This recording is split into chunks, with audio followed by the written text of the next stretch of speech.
She cried when I picked her up from daycare, but not in the usual way. It wasn't the kind of cry that comes from spilled juice or losing a crayon. It was tight, held back, as if she was trying not to cry and failing. When I buckled her into her car seat, she winced. Her hand darted to her side just below her ribs. "Does it hurt?" I asked. She nodded, but didn't speak. Just curled into herself, knees to chest, head turned to the window like it was safer not to face me. By bedtime, she still hadn't eaten. She didn't complain, didn't ask for stories, just lay down quietly, her little fingers gripping the edge of the blanket too tightly. At one point, she shifted, and I saw her bite her lip. Hard, no sound, no whimper, just that sharp inhale we all make when pain catches us off guard. That was when I knew. I didn't wait for morning. I carried her half asleep out into the cold air and drove to the emergency room. The nurse was kind. The wait wasn't long. She sat on the edge of the bed in a paper gown, her stuffed rabbit clutched to her chest like a lifeline. The technician didn't ask too many questions. Neither did I. I think we both wanted to see the x-ray before we let our minds wander. When it popped up on the screen, I didn't understand what I was looking at right away. But the tech's face changed. He leaned in, Said something under his breath, called someone else in, then gently asked me to step outside for a moment. I waited in the hallway, hands in fists inside my coat pockets, trying not to pace. A toddler across the way was crying. The fluorescent lights made everything feel colder. A doctor came out. She had the kind of face people practice before delivering news, measured neutral, not cold but prepared. She has a fractured rib, left side, possibly from compression or impact. I blinked. She told me she fell. The doctor tilted her head. It's possible, but unlikely. Especially given the angle and location, it looks defensive, like someone grabbed or squeezed too hard. The world tilted a little, just enough to throw my breath off balance. I thanked her, asked for the paperwork, nodded when they explained the follow-up. But inside, something was unraveling, because children fall all the time. They bump into things, bruise easily. But this wasn't a bruise. This was something that required force, something that left behind a shadow on a machine that doesn't lie. On the drive home, she fell asleep again. She didn't cry, didn't ask for music, didn't say a word. And I didn't press her. Not yet. Because whatever this was, it didn't start today. And I needed to understand how long I'd been looking without seeing. The next morning, sunlight streamed through the curtains like nothing had happened. She sat at the kitchen table in her pajamas, slowly pushing cereal around the bowl without eating any. Her rabbit sat beside the bowl like always, fur matted from so many nights of clutching. I poured my coffee, sat across from her, and said nothing for a moment.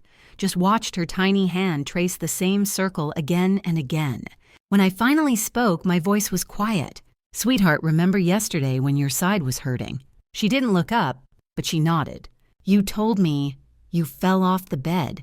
Can you tell me what happened again?" Still no eye contact, just a shrug, then I fell, flat, no emotion. As though she was reading from a script. I leaned in, elbows on the table. "How did you fall?" She stirred the milk harder now, her spoon clinking against the edge. I just slipped. I rolled over and fell. It didn't match. I knew how high her bed was. I knew the carpet. I knew that even I would have to roll with purpose to fall off that bed. But I didn't push. Because sometimes children tell you what they think you want to hear, and sometimes they tell you what they were told to say. She finally looked up. Her eyes were dry, but behind them that frozen stillness again. Not sadness, not even fear. Caution, as if she was waiting for my response, measuring it, adjusting herself to match. So I nodded. Okay. That was all I said, because if I pushed now, I'd lose her. Later that afternoon, I checked the bed. No sharp corners, no loose screws, no sign of a fall.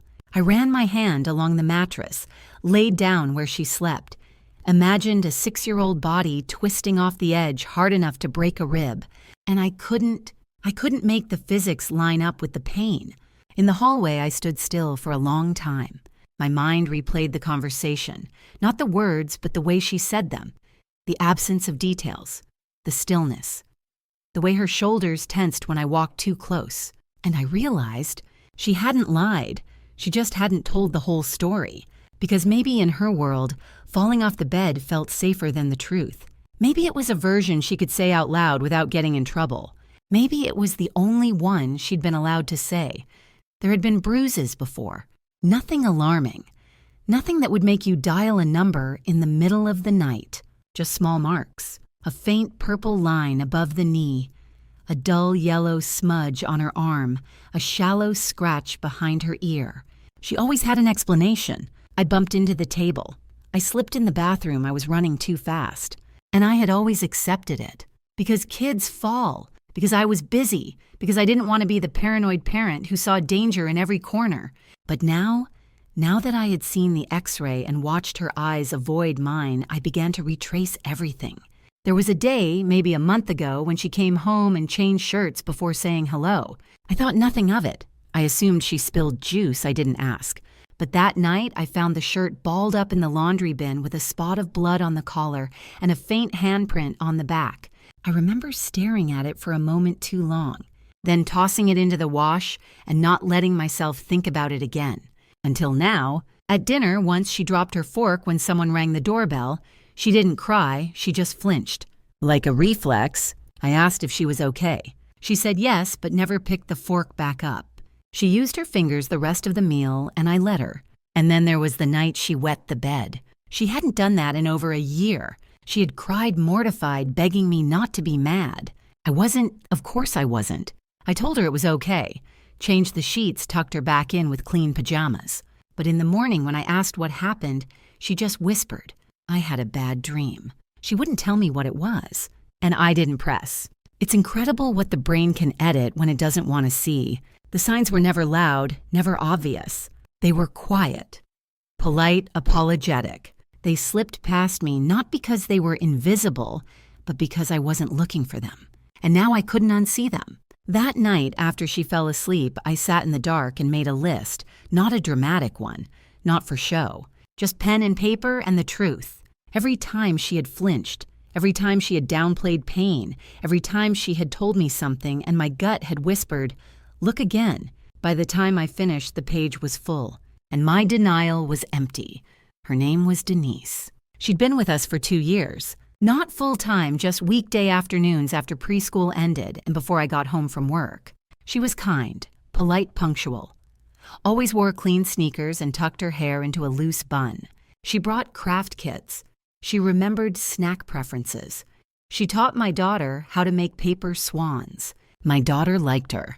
At least I thought she did. I waited until Thursday to ask.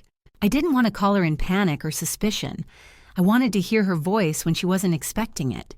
Hey, Denise, can I ask you something? She laughed, easy, unbothered. Of course, is everything okay? Did anything happen this week while I was out? With Harper? A pause small, maybe a second too long. No, not really. She's been a little tired, that's all. Took a nap on the rug on Tuesday, said her bed felt hot. I waited. She didn't mention falling. Oh, she did say something about rolling off the bed in her sleep, kids, right. She's so clumsy sometimes. I didn't respond right away. Did you see it happen? No, I was in the kitchen.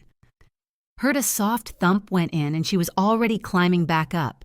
She said she was fine, didn't even cry. The tone was perfect. Not defensive, not too smooth. Just believable enough. That's what unsettled me. Did she have any bruises before that? Not that I noticed. I mean, kids always have little ones here or there, right? She bumps into stuff all the time. Another pause. I keep an eye on her. I promise. She's a sweet girl. I'd never let anything happen to her. And there it was. A sentence I didn't ask for. She kept talking. Telling me about the art project they started, about how Harper had drawn a dragon and named it after her rabbit. About how she didn't eat her goldfish crackers, which was unusual, but not alarming. I said thank you, said I'd see her Monday, hung up, and sat very still. The more perfect the answer, the more questions I had, and this time I wasn't going to brush them away. The camera wasn't hidden. It was small, nestled into the corner shelf above the closet, designed to blend in with the decor. I had bought it 2 years ago, back when Harper was a toddler, and we had just hired Denise. I told myself it was for emergencies, peace of mind, a backup. Truth is, I had stopped checking it months ago because everything seemed fine, because I trusted her, because routine breeds complacency. That night, I sat in the living room, alone, coffee gone cold beside me, remote in one hand, the footage loaded on my laptop.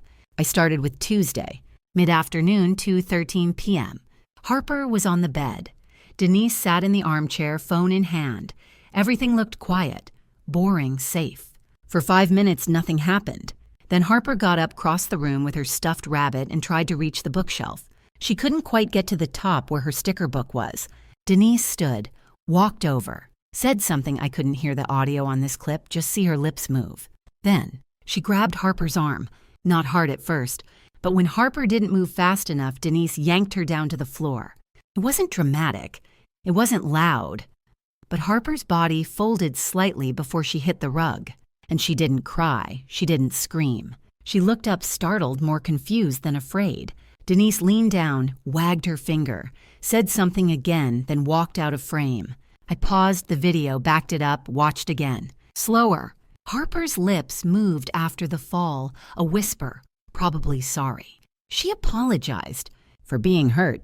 I kept watching. Wednesday. Nothing at first, then a spilled juice box. Denise didn't yell, she didn't need to.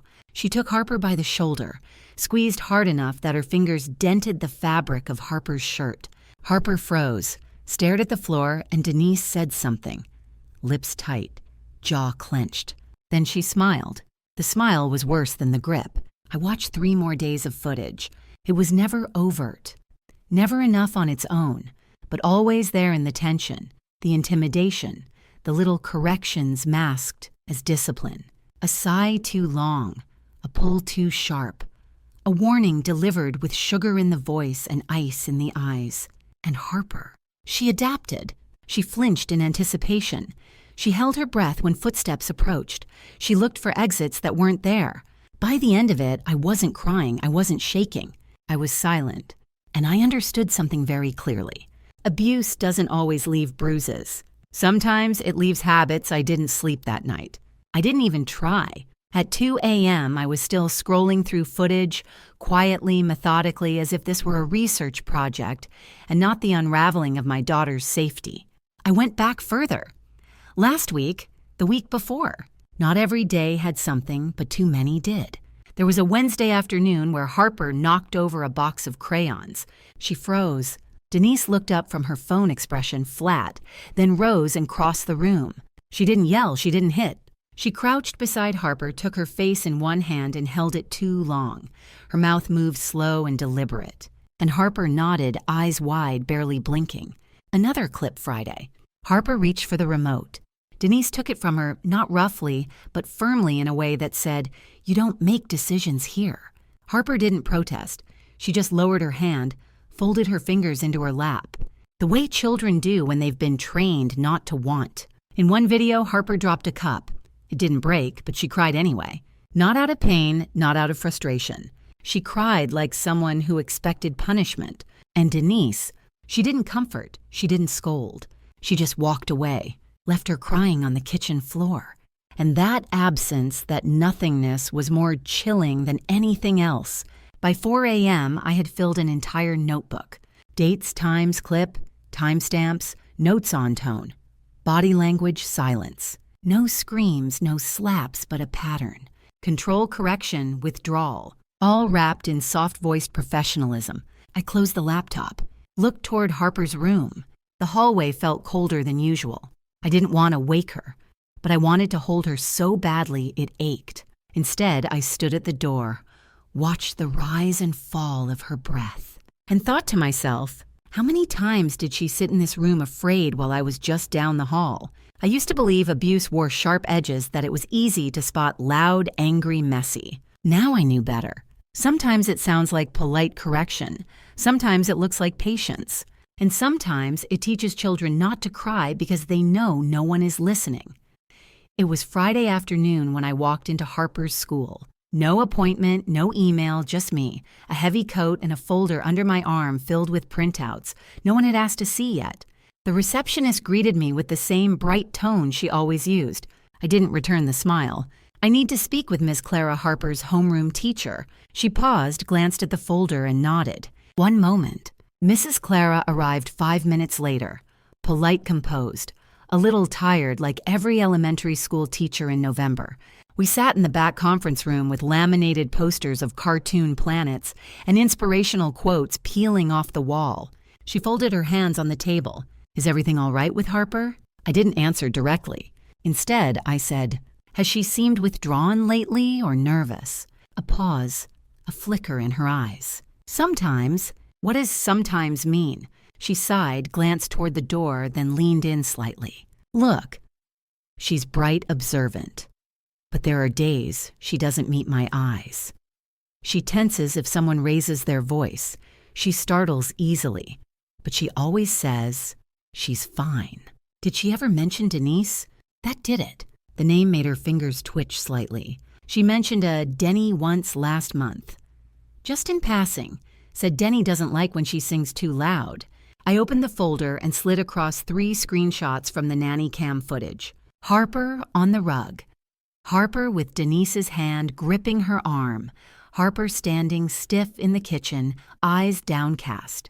Clara's face changed, not shock, something closer to recognition.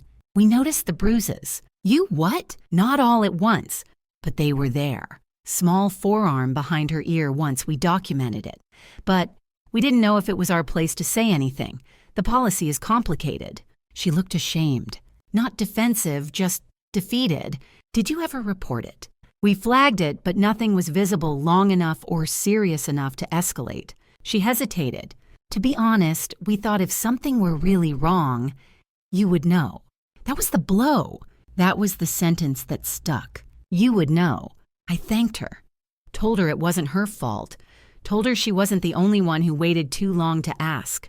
We both knew that wasn't the point. When I got back to the car, I didn't cry, I didn't scream. I sat behind the wheel and stared at my hands, and I made a promise. If no one else would speak loudly, I would. If no one else would name it, I'd write it in capital letters. If no one else would protect her, I would become the wall. I didn't tell her we needed to talk. I didn't ask her to sit down. I didn't even pretend to be calm. I simply opened the front door Monday afternoon exactly on time as I always had and said, "We won't be needing you anymore." She blinked, tilted her head. "Excuse me, you can go." She didn't move, didn't step back, didn't reach for her bag. Instead, she smiled, slow, unbothered. The kind of smile someone gives when they think they still have leverage. I'm not sure I understand. I held up the flash drive. Didn't even have to say what was on it. Her smile widened. "You've been recording me. You're in my home. So is your daughter." That pause after your daughter, it was deliberate. Waited, as if she was reminding me who had been in control, as if she still thought I would flinch. I didn't. "Do you want to explain it?" I asked. She shrugged. "Explain what that children lie, that they bruise easily, that you're projecting because you're not around enough. Still calm, still performing." It was impressive in its way. She had rehearsed this. "You hurt her," I said repeatedly, quietly, with just enough pressure to leave marks without bruises. Her eyes didn't flicker. Her jaw didn't tense. She just stepped forward, slow measured. "And what exactly are you going to do?" "Sweetheart, call the police and tell them your babysitter made your kid cry." She was baiting me, hoping I'd raise my voice, lose composure, give her something to twist. I didn't. I stepped aside, held the door open. "Get out," she laughed. Not loud, just once. A sharp, soft exhale like she couldn't believe I thought this was over. "You mothers," she said, shaking her head. "You always wait until it's too late. Then you act surprised." I didn't answer, didn't blink, didn't move. And finally she left. Not a word, not a backward glance. Just the sound of her sneakers brushing the hardwood, then silence. I stood in the doorway long after she was gone, breathing in, breathing out. And in that stillness, I made peace with something. I would never get an apology. She would never admit what she did, but I didn't need her guilt. I needed her gone. And now she was. The officer behind the desk didn't look up right away. He was typing probably a report, maybe an excuse. I stood there with the flash drive in one hand, the folder of timestamps and printed screenshots in the other. When he finally glanced up, his eyes moved to the drive. "You're here to report an incident." "Yes. Ongoing abuse. Emotional, physical, subtle, documented." They took me to a private room. Another officer joined, older, more serious. He wore a wedding ring and carried a legal pad, even though we both knew he'd type everything later. I laid it all out. The dates, the footage, the behavior patterns, the bruises, the school's observations. My daughter's change in demeanor. I didn't cry, I didn't dramatize. I gave them the facts like they were bullets. The officer listened carefully. He asked questions. Then he sat back, steepled his fingers, and said, "It's compelling, but we'll need more. More direct evidence.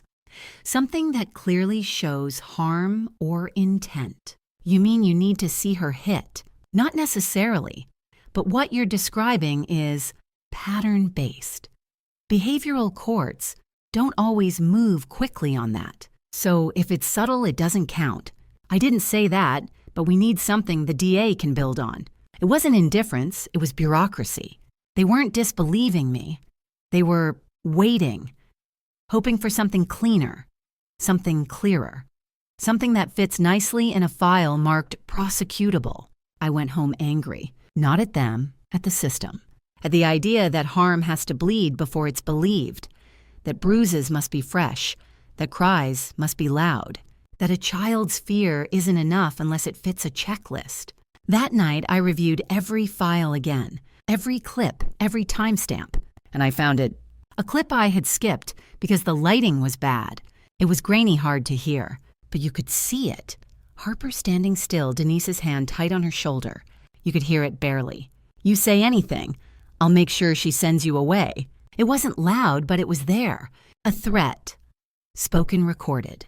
I clipped the file, saved it separately, and in the subject line of the email I sent back to the officer, I wrote, "Your more is attached." The investigation didn't make headlines. There was no mugshot, no dramatic arrest in the rain. But Denise was charged. Emotional maltreatment, child endangerment. She won't be working with children again. And Harper, she started humming again, softly at first, only when she thought I wasn't listening, but then louder, in the bath, at breakfast, sometimes while brushing her doll's hair, and I knew something had shifted. We don't talk about Denise much now, not because we pretend it didn't happen, but because it no longer controls the room when we walk into it. The house feels warmer, not because we changed the lighting, but because Harper no longer flinches when someone walks past her door. There are new rules now, small, simple ones. We tell the truth even when it's hard. We listen with our whole faces. We say no if something doesn't feel right, even to someone older, even to someone trusted. Especially to someone trusted. I threw away the bunny socks she used to wear during that time. Not because she asked me to, but because some objects belong to versions of us we don't live in anymore. She has new ones now, with stars and a moon stitched on the heel. One day out of nowhere, she said, "I knew you'd believe me eventually." I didn't ask what she meant, didn't correct the word eventually, because she was right. She had waited, hoped, held her truth in tiny hands, too scared to offer it but needing to. And I had finally shown her, her voice is not too small. The locks on our doors have changed. But more importantly, so have the locks on my silence. I don't make space for liars anymore. Not in my home, not in my calendar, not in my excuses. And the next time someone tells my daughter she's imagining things, I won't just tell her she's not. I'll already have the door open.